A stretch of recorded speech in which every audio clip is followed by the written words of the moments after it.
ঘরে যদি এরকম তান্দুরি শর্মা রোলটা তৈরি করা যায় তাহলে আর বাইরে কেন বলেন? আমরা একদমই দোকানের চেয়েও মজা করে ঘরে যদি হেলদিভাবে বানাতে পারি তাহলে আর দোকানে কেন খাবো বলেন তো? আজকে সেরকমই একটা রেসিপি নিয়ে আমি হাজির। আসসালামু আলাইকুম, সবাই কেমন আছেন? আলহামদুলিল্লাহ আমি ভালো আছি। সবাইকে 3 মিনিটস কুকিংয়ে স্বাগতম জানিয়ে শুরু করছি আমার রেসিপি। তো প্রথমে আমি 2 পিস লেগ পিস একদম বড় সাইজের আমি নিয়েছি। নিয়ে এই 2টাকে আমি চারপাশ থেকে কেটে নিচ্ছি। যাতে হচ্ছে আঁশটা যেন লম্বালটে না হয় এজন্য। তা আমি প্রথমে মশলা দিয়ে দিচ্ছি হলুদ গুঁড়ো, মরিচ গুঁড়ো, লবণ আর তান্দুরি মশলা দিয়ে দিলাম। আর এটা হোমমেড মশলা। আর আদা রসুন বাটা 1 চা চামচ করে, আর সয়া সস দিয়ে দিলাম, টমেটো সসও দিয়ে দিলাম। দিয়ে আমি হচ্ছে সব কিছু ভালো করে মেখে নিচ্ছি। চারপাশ থেকে এমনভাবে মাখাতে হবে যেন এপিঠ ওপিঠ ভালো করে মিক্সড হয়ে যায়, যাতে কোনো রকমে একটু বাদ না পড়ে সেভাবে হাতের সাহায্যে মাখালেই ভালো। তো এটা হচ্ছে হাতে মাখালে আমার কাছে সবচেয়ে বেশি ভালো মনে হয় আর কি। তো আপনারা চেষ্টা করবেন হাতে মাখাতে, তাহলে চারপাশটা ভালো করে লেগে যায় আর কি ভালো মতো। তো আমি ঢেকে রাখছি, এটা আধা ঘন্টার জন্য রেস্টে রেখে দিব। আধা ঘন্টা পর আমি চলে আসলাম আবার।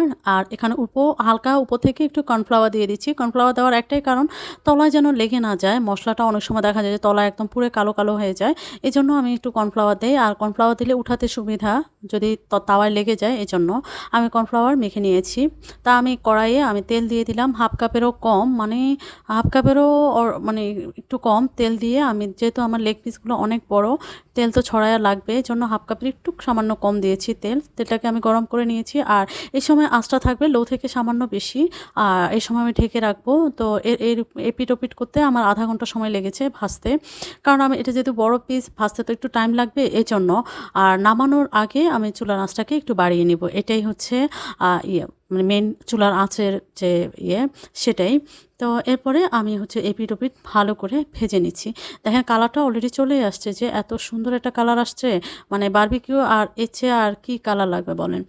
তো আমার এটা একদমই রেডি হয়ে গেছে। এখন আমি তুলে নিয়ে এটাকে আমি হচ্ছে মানে চিকেনগুলোকে আলাদা করে নিব, আলাদা করে একটু ঝুরা ঝুরা করে নিব। একদম ভেঙে ভেঙে ঝুরা করব না, একটু আস্তে আস্তে থাকবে, এরকম অবস্থায় আমি ঝুরা ঝুরা করে নিচ্ছি ভিতরে পুরের জন্য আর কি। তো আমি এরকম কাঁটা চামচের সাহায্যে নিচ্ছি, আপনার চাইলে হাতের সাহায্যেও নিতে পারেন, হাত পরিষ্কার করে।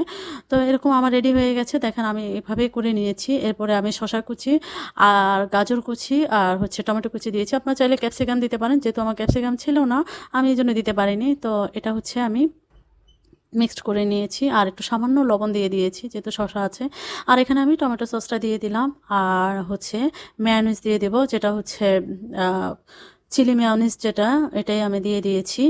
তো এটা রেডিমেডই ছিল আমার, আমি কিন্তু হোমমেডই দিয়ে থাকি। আমার আরেকটা ভিডিওতে শর্মা দেওয়া আছে, ওটাতে আমার কিন্তু সবই হোমমেড দেওয়া ছিল। তো ঝটপট করার জন্য, আর যারা কম সময়ে বানাতে চায় এবং যারা চাকরিজীবী তাদের জন্য অল্প সময় এটাই বেস্ট রেসিপি। যেহেতু এত কিছু তো আর মেয়োনিজ ঘরে বানিয়ে করা সম্ভব না, বা টমেটো সসও, তো এই জন্য রেডিমেড থাকলেই সুবিধা। তো আমার মিক্সন হয়ে গেছে, এরপরে রুটিগুলোকে আমি সেঁকে নিয়েছি। এটা হচ্ছে বেসিক্যালি এই ডোটাই হচ্ছে আপনার পিজার ডো, সেটাই আমার পিজার ডো দেওয়া আছে চ্যানেলে। তো এই পিজার ডোটা হচ্ছে করে তারপরে রুটি আকারে করে পাতলা পাতলা, পাতলা না একটু সামান্য মোটা রেখে রুটিগুলো সেঁকে নিলেই রুটি রেডি। তো আমার ভিতরে পুর দিয়ে আমি এটাকে রোল আকারে শেপ করে নিচ্ছি। এটা চাইলে আপনারা ফয়েল পেপার অথবা বাটার পেপারেও রোল করতে পারেন। তা আমরা যেহেতু ঘরে খাবো আর অত কিছু রোল করার দরকার নেই, এই জন্য আমি এটা রোল শেপ করে সরাসরি রোল শেপ করেই খাবো। তো এটাই রুটিটা সেঁকে নেওয়ার পরে আর ভিতরে পুরটা দিয়ে রোল শেপ তৈরি করা, অথবা আপনারা অন্য কোনো শেপেও করতে পারেন, কোনো সমস্যা নেই। তো এটা এভাবে শেপ করে আমি কেটে দেখাচ্ছি যে এটা ভিতর থেকে কিন্তু খুলে আসে না। রোলটা অনেক সময় মনে হতে পারে যে শুধু শুধু রোলটা মনে হয় খুলে আসছে না, খুলে আসে না। এটা যেহেতু আটাটা একটু সফট থাকে আর খুলে আসে না। এত সুন্দর, এত ইয়াম্মি হয়েছে যে এটা মানে না বানালে না খেলে বোঝানো কঠিন। তো যারা খেয়েছিল তারাই কমেন্টস করেছিল। তো আপনারা আমার ভিডিওটা যদি পুরোটা দেখে থাকেন তাহলে আপনারাও কমেন্টস করবেন যে কেমন হয়েছে। ভালো লাগলে একটা লাইক কমেন্ট শেয়ার করবেন। আল্লাহ হাফেজ।